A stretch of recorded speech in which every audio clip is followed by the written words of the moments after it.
Gracias, presidente. Senadoras y senadores y ciudadanos que nos siguen aquí en la tribuna. Sin duda, uno de los episodios más oscuros de la historia económica de nuestra nación tiene que ver con el Fobaproa y la gestión del presidente Ernesto Zedillo. Este evento no es solo un recordatorio de las decisiones erróneas que se tomaron en ese momento, sino un llamado a la reflexión profunda de cómo una mala administración puede afectar a millones de ciudadanos. Queda claro que el punto de inflexión del tema del Fobaproa fue el error de diciembre, pero hay que ponerle rostro a este momento histórico del país. En una noche, en un instante, se fugaron capitales en un capitalismo de cuates, donde a personajes ligados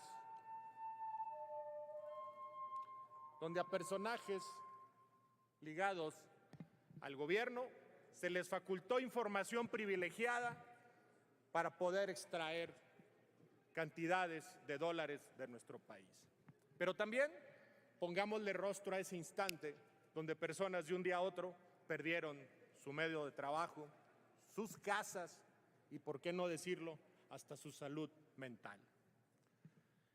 El problema aquí es cómo se buscó resolver este error, grave error en la historia del país, pero sobre todo la naturaleza de la solución.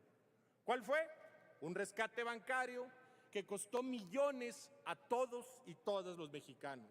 Es decir, se materializó la famosa frase que ha caracterizado a un sistema neoliberal: privatización de las ganancias y socialización de las pérdidas. Simple y sencillamente, capitalismo de cuates. En aquel entonces, Ernesto Zedillo, al frente de la presidencia, decidió implementar el Fobaproa, que consistió en una deuda inicial que fue de 687,800 millones de pesos y que al día de hoy ya se deben 1.1 billones de pesos. Ya pasaron 30 años del rescate bancario, donde los contribuyentes han pagado 2 billones de pesos solo en intereses, que equivalen a un 6% del Producto Interno Bruto. Además, se creó un instrumento financiero que permitió a los acreedores de las deudas preservar su valor contra la inflación, las UDIs. El gran problema de estas es que es una medida desigual de protección a las inversiones, pero no a los deudores. ¿Quién de ustedes no tuvo una hipoteca en UDIs y se convirtió en algo perverso e impagable? Se trató de proteger al acreedor sobre el deudor, que finalmente era el responsable de contraer las obligaciones por las malas prácticas bancarias. Este contexto solo significa que Zedillo tomó un camino que priorizó los intereses de las élites financieras sobre el bienestar de las familias mexicanas. Sus promesas de rescate se convirtieron en una carga que los ciudadanos han tenido que cargar hasta la fecha, y aún así falta aún más por seguir pagando. El impacto de su decisión todavía se siente hoy en un país donde la desigualdad se exacerbó y la pobreza se mantuvo en una constante hasta que llegó la Cuarta Transformación y cambió la dinámica social de este país.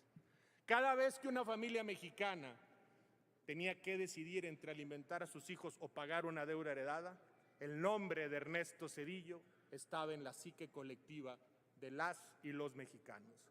Hoy en día, los mismos causantes del Fobaproa buscan señalar ineficiencias de las políticas del gobierno actual, pero cuando estuvieron, no remediaron nada y emproblemaron aún más la situación de nuestra nación.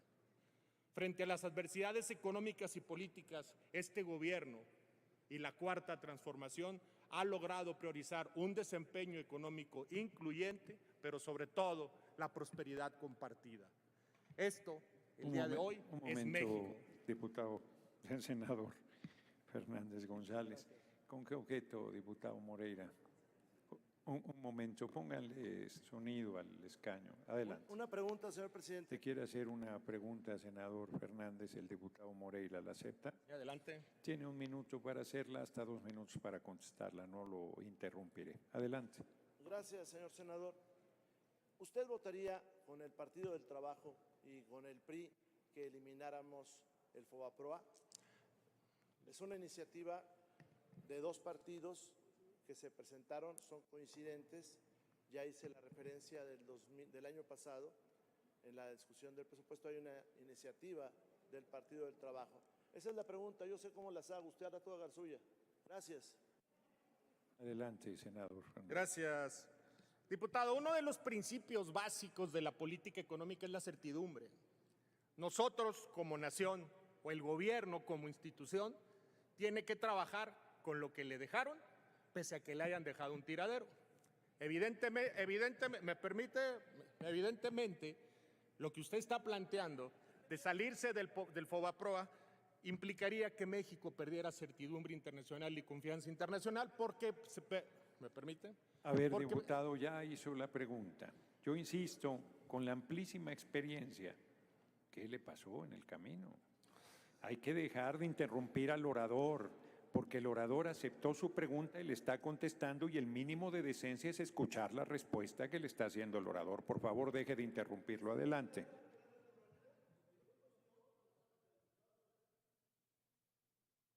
Adelante, senador. Gracias. No caeremos en las provocaciones trotskistas. En el concierto económico internacional, México tiene que mantener la certidumbre económica, pese a que en el pasado se hayan tomado malas decisiones. Las instituciones prevalecen, la nación prevalece y México prevalece. Gracias, diputado. Adelante, continúe, senador. Pues prácticamente estaba terminando. Al final de cuentas, el día de hoy es válido que el Senado de la República, la representación de las y los ciudadanos, y en este caso la permanente con nuestros compañeros diputadas y diputados, pasen a balanza el tema del FOBAPROA. Se hable públicamente de un asunto que está ahí en la psique colectiva, que está ahí lastimando todavía a ciudadanas y ciudadanos y que lamentablemente a muchas de las personas que lastimaron ya no están porque tomaron lamentablemente por este problema económico decisiones que tuvieron que afectar su salud mental. Es cuanto, presidente. Gracias, senadores y senadores. Muchas gracias, senador Fernández González. Tiene ahora